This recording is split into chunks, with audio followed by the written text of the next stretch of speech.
My wife denied me of intimacy and I made her regret it. Infidelity, Reddit story. I never thought I'd become that guy. The guy who looks outside his marriage. The guy who starts noticing attention from other women. The guy who eventually crosses a line. But here's the truth nobody likes to admit. Rejection changes you. It started slowly. After 10 years of marriage, the intimacy between my wife, Claire, and me began fading. At first, I blamed stress. We both worked full-time. We had 2 kids. Life was exhausting. Not tonight, she'd say gently. I'm tired. Fair enough. Then it became, I have a headache. I don't feel like it. Why is that all you think about? That one hurt the most. Because it wasn't all I thought about. I thought about connection, about closeness, about feeling wanted. Months passed, then a year.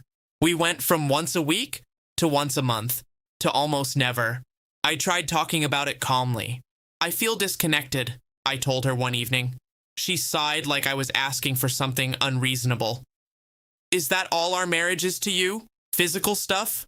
No, I said, but it's part of it. She crossed her arms. Maybe if you helped more around the house. So I did.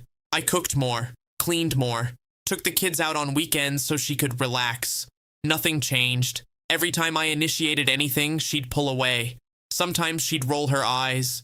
Eventually, I stopped trying. That's when something shifted inside me.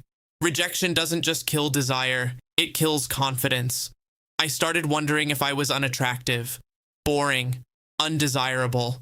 Claire didn't compliment me anymore, didn't touch me casually, didn't look at me the way she used to.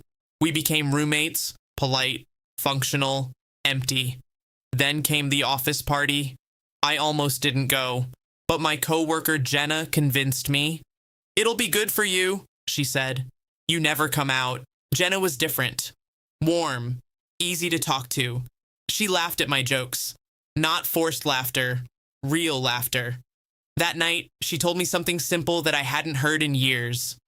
You clean up nice. It was harmless, but it hit me harder than it should have. Someone noticed me. Over the next few weeks, we talked more at work, about projects, about life, about marriage. I never complained about Claire, not directly, but Jenna noticed. You seem lonely, she said one afternoon. I didn't deny it. The emotional affair started long before anything physical happened. Long lunches, inside jokes, texts that weren't inappropriate, but weren't exactly professional either. I knew I was walking a dangerous line. But after years of being unwanted, attention feels like oxygen. One night, Claire rejected me again. I hadn't initiated in months, but something in me wanted to try one last time. She pulled away immediately. Why can't you just respect my boundaries? Boundaries. I lay awake that night staring at the ceiling. I wasn't asking for anything wild. I wasn't demanding. I just wanted to feel like a husband instead of a burden. The next evening, Jenna and I stayed late finishing a project. We ordered takeout, talked about life. She told me her marriage had ended because her ex-husband stopped trying. Feeling unwanted is the worst feeling in the world, she said softly. That sentence broke something in me, because she understood. When she touched my hand, I didn't pull away. When she leaned in, I didn't stop her.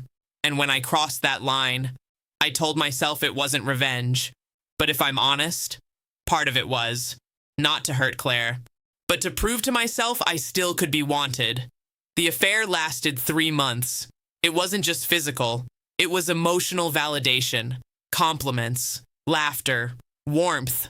And that made it even more dangerous. Claire noticed something was different. You seem happier lately, she said one morning. I shrugged. Just less stressed. For the first time in years, I wasn't chasing her approval. I wasn't asking for intimacy. I wasn't trying. And suddenly, she started noticing. She began initiating small touches again, sitting closer, asking more questions. The irony wasn't lost on me. The moment I stopped seeking her, she started seeking me. But by then, I was already somewhere else. The truth came out accidentally. Claire saw a message pop up on my phone, nothing explicit, just, last night meant a lot to me. Her face went pale. Who is Jenna? The confrontation was explosive. How could you? She demanded. I laughed bitterly. That's interesting. Interesting? You cheated on me. For 3 years, I said calmly. I asked you to meet me halfway. Her eyes filled with tears. That doesn't justify this. No, I agreed. It doesn't. And that was the moment I stopped pretending. I wasn't proud. I wasn't righteous. I had betrayed my vows. But I also wasn't crazy for feeling neglected. Claire cried harder than I had ever seen. I didn't think you'd actually go elsewhere, she whispered. That sentence stuck with me. She didn't think I would. She thought I would just endure it. I felt unwanted, I said quietly. For years. I lost my drive, she admitted. I didn't think it was that serious. Intimacy isn't just about desire. It's about reassurance, connection, partnership. We started therapy. I ended things with Jenna. Completely. It wasn't fair to her. She deserved someone fully available. Therapy forced uncomfortable truths out into the open. Claire admitted she had emotionally checked out years earlier. Stress, body image issues, resentment she never voiced. And I admitted that instead of drawing a hard boundary and demanding change, or leaving, I chose betrayal. Revenge doesn't fix neglect. It complicates it. Did she regret denying me intimacy? Yes, but not in the way I imagined. She didn't suddenly transform overnight. She regretted not listening, not taking my loneliness seriously. And I regretted proving my worth the wrong way. Trust rebuilds slowly, painfully. Some days I don't know if we'll make it. But here's what I've learned. When intimacy disappears, it's rarely just about sex. It's about feeling invisible. And when someone feels invisible long enough, they start looking for a mirror somewhere else. I made her regret ignoring me, but I also made myself regret how I handled it. Because in the end, infidelity doesn't win. It just exposes everything that was already broken.